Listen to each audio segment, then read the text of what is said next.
Alright, good afternoon. Kikano Nakano Akuma here. Doing the first video for where we go unit by unit. Stealth teams are found on page 43 of the Codex. Their special rules for Stealth Enshrouded are found on page 70. The benefit of Stealth Enshrouded is that in any terrain or ruin, they basically get a 2-up cover save. Normally ruins are 5, and buildings or destroyed buildings, as you see here, are 4-up cover. So you subtract 3, you can never get better than 2. So stealth suits are basically invulnerable, like a Space Marine Terminator, from grav guns, las cannons, missiles, anything that does not deny a cover save. If it does deny a cover save, then you have a 3-up armor. So moving to the next unit, crisis suits. I picked these guys up off of eBay earlier this summer. It's part of an auction deal. This is how I run my assault crisis suit when we go tank hunting or anything bigger than a vehicle, a light vehicle I should say. The optimum configuration for your army, if you get another unit of crisis suits, instead of having just 2 missile pods, would be a missile pod and a fusion blaster, or in this case, plasma rifle and missile pod. Those are the best balances of weapon system, more bang for your buck. Both units, including the Riptide, being suit units, any crisis suit, stealth suit, or Riptide suit has a 6-inch move in the movement phase, a D6 run, and a 2D6 assault phase move for having a Tau jetpack. So keep in mind your army is very mobile. You can cross a lot of terrain quickly and work it out. So we're going to go through the units on the table as far as the lineup and show you guys what you're looking at. Sunday, the 1500 point game played at tabletop had a hammerhead in it. So for sake of argument, we have a hammerhead. I brought Skyray to show how effective that model can be.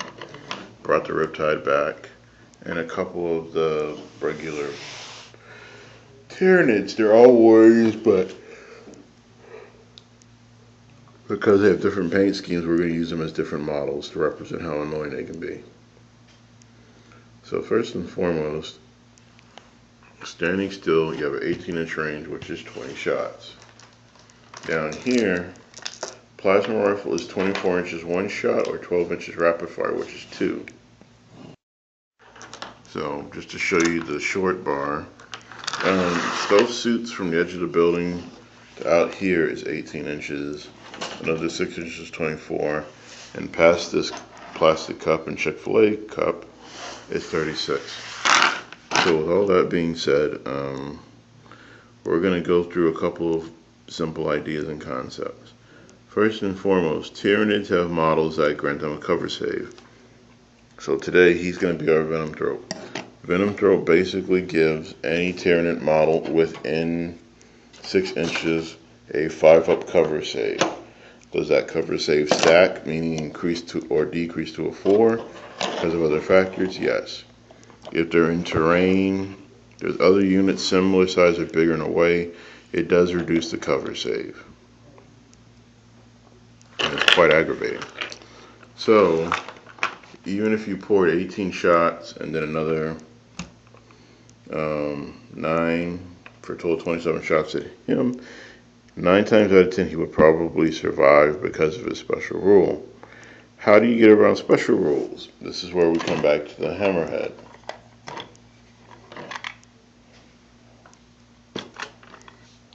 So the hammerhead would shoot at the zoanthrope with 4 missiles that ignore cover. Dealing with the fact that the zoanthrope is toughness 4 and has a 3-up armor save, it won't kill him instantly. So 3 wounds. He has a 3-up armor. He lives. So what you would want to do is now add other units to the equation. So now we have Pathfinders. This is what I like to call Alpha Striking when I want to annihilate a target, which is the killing blow, Kalyun of the Tau Empire fluff. So I have a zone throw up in my way that's holding me up and giving other units cover saves. So, for sake of argument, we're going to say that my entire unit is Pathfinder, but no Dark Strider. So that's one. I'm doing a YouTube video. What's going on? Hi, brother. I'm angry. Take it easy, Travis. Alright. So we have 5 hits, which means that the hammerhead's going to hit on 2, ignore cover, and stealth is going to ignore cover. So firing off the hammerhead. I'm going to do the missiles. The first 2 missiles hit. Second 2 missiles hit. Railgun hits.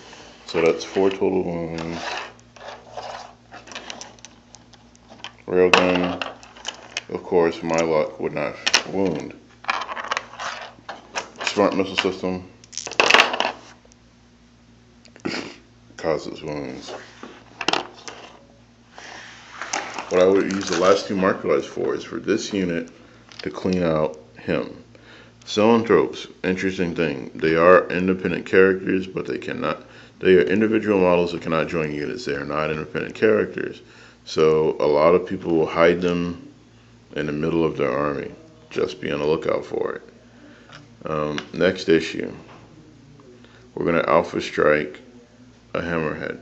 Now, in games 1500, normally people won't waste 2 secret missiles. They won't add extra stuff. Since the Hammerhead only has 2 weapon systems, you do not have to worry about a penalty if you sit still and shoot. If you move, you can fire your 2 weapons. If you move at cruising, if you move flat out combat speed, it's 1 weapon. The other weapons are snapfire, meaning they hit on 6s.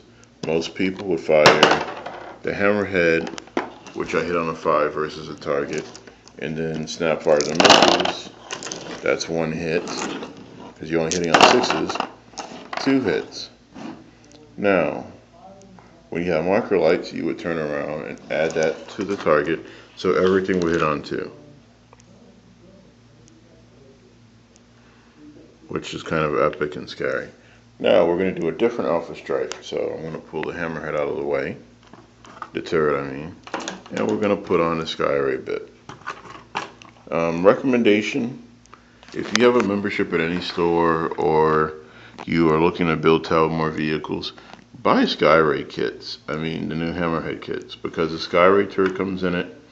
The hammerhead bits come in it, and then you can magnetize it and cut it, and you can have any of the 3 tanks that I'll have available to them. So, Alpha Striking and Skyray will be the next video by itself, but since we're doing a strategy video right now, we're going to add it in here. So, in ITC rules and tournament format, if a vehicle or a unit activates and they have any other additional weapons that can be activated by someone else, they cannot be for the purpose of a tournament. And I'd like to thank the Red Star Gaming guys for pointing that out. So, we're going to move him out of the way, and we're just going to focus on a big scary creature in the corner, the Trigun Prime. Trigun Prime is a toughness 6, armor save 3, monstrous creature. Put him at 2 feet. So, order of operations. I want to Alpha Strike as much as I can. So, that's 3, 6, 8 marker lights. Hitting on 4. I don't have a Dark Strider in the unit. Okay, so we have 3. That's fine. We're not going to use it yet. Now we're going to activate the Skyray. We're going to do the smart missile system first, twin linked, and then we're going to fire off the 2 marker lights, which add to the pool of 5. Now I have fired off 1, 2, 3 systems. I can fire off a 4th system since I didn't move. So the 4th thing will be one of the missiles. Missile hits, and it fell on the floor.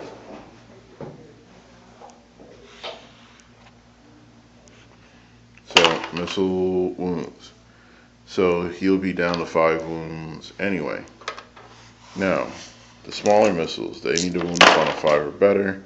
He's going to have 2 armor saves, Wow, so he failed 2 armor saves. Now, here's how the Alpha Strike works. I fired 4 weapon systems. The marker lights, which would be here, but I haven't put them in. One of the missiles, and then smart missile system, so on and so forth. So now, the marker lights from here are going to activate and fire off the rest of the missiles. It has room for 6. So, 1 did not fire, or should I say it missed. The other 4 hit. And effectively, you killed him in less than 2 units of shooting. This is the same kind of method you could use versus a Zoanthrope, Venomthrope, or any unit that's toughness 4. I would recommend it because a Hammerhead is a strength 10 AP 1 solid shot. You're not killing multiple models. Sky Arrays, being only 130 points base, can do this pretty well. So thank you for watching Kikai no Naka no Akuma. I wanted to run through some basic units and ideas. And we're going to do Alpha Striking Sky Arrays in the next video. Thank you for watching.